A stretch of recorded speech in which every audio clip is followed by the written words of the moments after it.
Hi, I'm Kamali, taking you through some of the things people are talking about and some of the stuff they're sharing around the world on Newsfeed today. Jasper,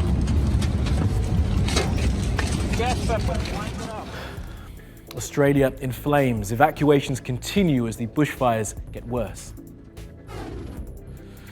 The Pope goes viral for this slappy New Year moment. Cops in America humiliate the homeless community in Alabama and boast about it on Facebook. And farming in Japan is a look at the future of food production.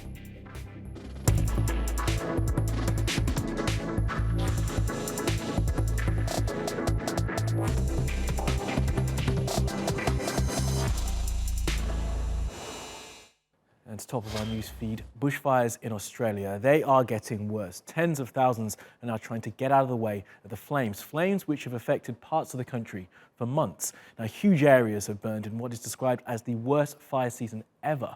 Many are stuck in vast traffic jams as they try to drive their way out. Some have become stranded and must wait for rescue if rescue can get to them.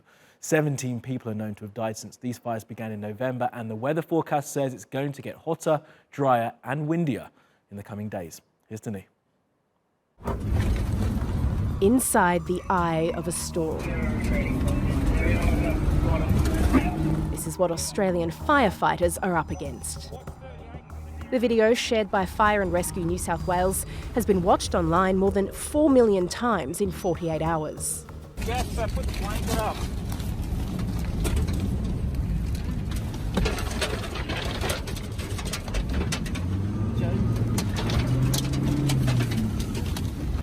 The firefighters in this truck survived. Others weren't so lucky. Jeffrey Keaton was one of 3 killed since fires began tearing across Australia in November. At his funeral on Thursday, his 19-month-old son was given his posthumous commendation for bravery and service. The fires are burning across 5 Australian states. Entire towns have been wiped out. Oh my God! Hundreds of homes have been destroyed. Thousands of people have been displaced, and the number of dead is expected to rise. In Malakuta, one of the worst-hit towns on Australia's southeast coast, the army has been called in to help evacuate around 4,000 people who have no way of getting out. But as well as the human toll, these fires have had an enormous impact on wildlife too. It's estimated 500 million animals have been killed, and there are now serious concerns that entire species of plants and animals have been wiped out. The sound of emergency sirens will echo through the bush long after they've passed through. This picture, taken for the New York Times, has been shared by tens of thousands of people on social media, and the world is taking notice. What's happening in Australia today will become increasingly common around the world if we do not aggressively combat climate change and transform our energy system away from fossil fuels. The future of the planet is at stake. We must act. Back in Australia, some politicians are being praised for their emotion and empathy. Beautiful neighbours of mine lost their homes. Stuff. We'll get it together. You know, we're tough here. Pretty resilient people, been through a lot. We'll recover it, but it's just hard. But Prime Minister Scott Morrison is facing heavy criticism for his government's refusal to take the threat of climate change seriously. Get it to Kirribilli. We might burn that down. Thing, you moron! I don't see Kirribilli burning after the fireworks. And for what many say is a lack of leadership and misplaced priorities. But it's not all doom and gloom. Over the past few days, Australians have been sharing uplifting photos and stories of the way their communities are coming together during this crisis. Just saw a bloke in town swapping his work uniform for his country fire authority uniform, and I realized this is what a superhero looks like, getting changed into his super suit. Okay, let's take a look at some of the other things that caught our eye on social media. Well, the Pope started off the new year by slapping a woman's hand. As you can see, this video is being shared all over social. It was filmed on New Year's Eve at the Vatican as the pontiff was greeting worshippers who turned out to look at the nativity scene. Now, Pope Francis had this to say about what happened. Non è magica. His salvation is not magical, but it is a patient salvation. That is, it involves the patience of love, which bears the burden of iniquity and takes away its power. The patience of love. Love makes us patient. Many times we lose patience. I too, and I apologize for yesterday's bad example. Hashtag boycott Cyprus has been trending after a 19-year-old British woman was convicted this week of lying about being gang raped by 12 Israeli teenagers back in July. The young woman says local police forced her to recant her accusation 10 days after the incident. And her lawyer says she was questioned for hours without a lawyer or a translator in breach of European human rights law. Many people online are saying that this case is a miscarriage of justice. And police in the city of Mobile, Alabama have apologized after one of them shared this photo on Facebook. They called it a homeless quilt made out of confiscated signs used by homeless people in the city. The post had a Merry Christmas message to their captain and was signed from the Panhandler Patrol. Now, the picture went viral. Many people were offended, forcing the chief of police to apologize for what he called an insensitive gesture.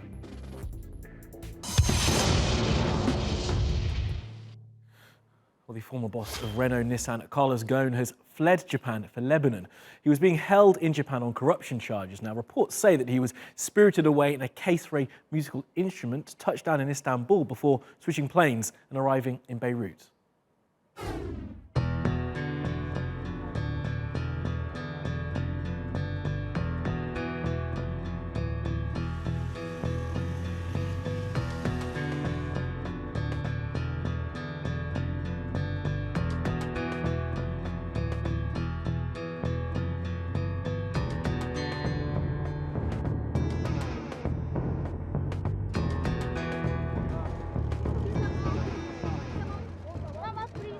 僕ら一般市民としてはやっぱり明らかにしてほしいですし、やっぱりそこの、正式な場に現れて自分の言葉で語ってほしいですよね。それが報道の通りなのかっていうところもちょっとわからないなと思ってた部分もあります。いくつかの番組を見ましたけど、そこもありましたし、まあでも何かしたから逃げたんでしょうからってなってくるとやっぱり、逃げるが勝ちかと思うと、お金持ってるといいよね。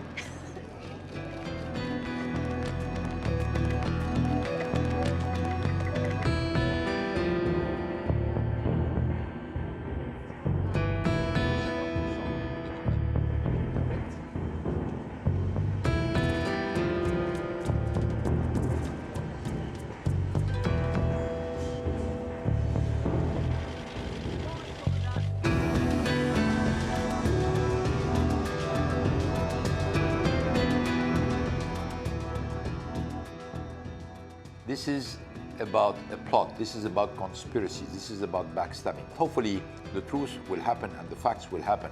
I am privileged to have 3 competent lawyers around me who's going to defend the case, but they don't share with me a lot of serenity about the fairness of the trial.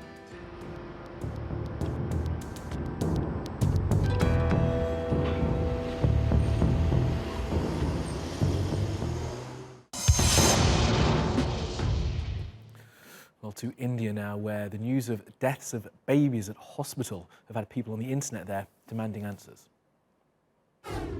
At least 9 more children, including newborns, have died at a hospital in Kota in Rajasthan over the past 2 days, according to authorities at the hospital. That takes the infant death toll at the hospital to 100 over the past month. The government-run facility has been in the news in recent days because of its high number of child deaths. Hospital authorities have denied negligence and said that a lot of these deaths have been because of the children's low birth weight, while others died of conditions including heart disease and pneumonia. But a lot of people are questioning why there have been so many of these deaths and whether the state of the hospital is to blame. This Twitter user says the death of 100 children in Kota Government Hospital shows the lack of basic amenities and gross negligence by doctors. The deaths have led to widespread criticism of India's public hospitals, which the poor in particular are dependent upon. The Health Minister for the state of Rajasthan has commented on the matter and said, "We are saddened by this. Our responsibility is to give clinical support. Several children were brought with critical ailments. BJP, which is the opposition party in the Congress-ruled state, can audit if they want. We saved all the children who were in condition to be saved." Many people aren't happy that the issue seems to have become political though, given that so many children have lost their lives. A Rajasthan government committee concluded that the hospital was short of beds and it needed improvement, but it cleared doctors there of any responsibility for the deaths. The National Commission for Protection of Child Rights has said that pigs were found roaming inside the campus of the hospital and that there were broken window panes. Many argue that the authorities need to take urgent action to address such problems and improve the country's public healthcare facilities. Okay, we'll keep spinning around the world now for some other stories you needed to know this Monday. Now, the most intense rain in a quarter of a century has led to flooding, which has killed at least 21 people in Jakarta. The rain began on the 31st of December and is expected to continue into the weekend. 62,000 people have been evacuated so far. Many parts of the city are underwater and there have been landslides. Now, flooding happens often in the Indonesian capital at this time of year, and there are plans to move the capital to East Borneo.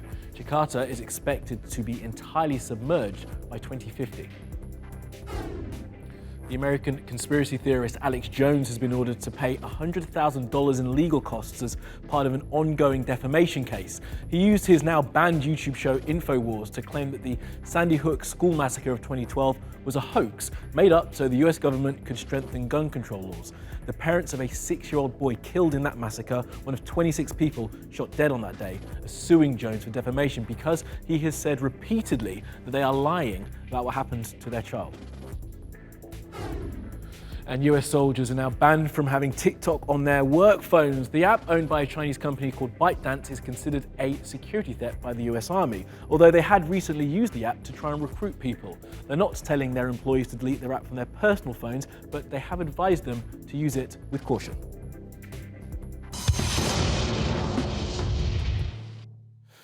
Well, to Japan now, where people are responding to the changing climate and increasing food insecurity by taking city farming to new levels.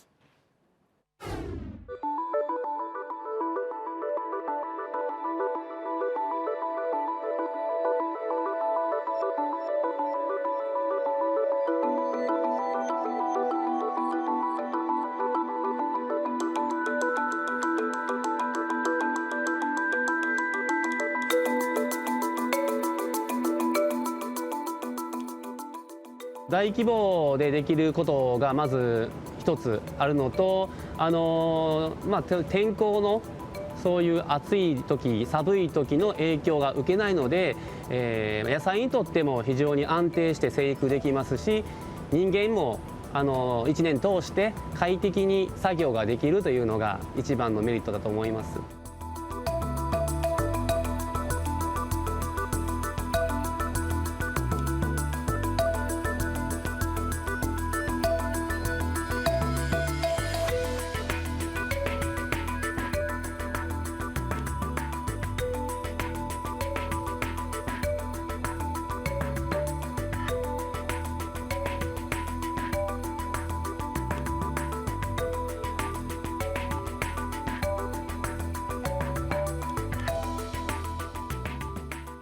太陽光と比較した場合はそういうエネルギーを使ってるんですが、ただそれとその単位面積あたりの生産性ですねとか1年間に8回転して、同じ野菜がこう8回も作れるとかで、あとはその多段にしますので、その場所スペースの有効活用とか、あとはそうですね、消費者に届けるまでのフードマイルを短くするとか。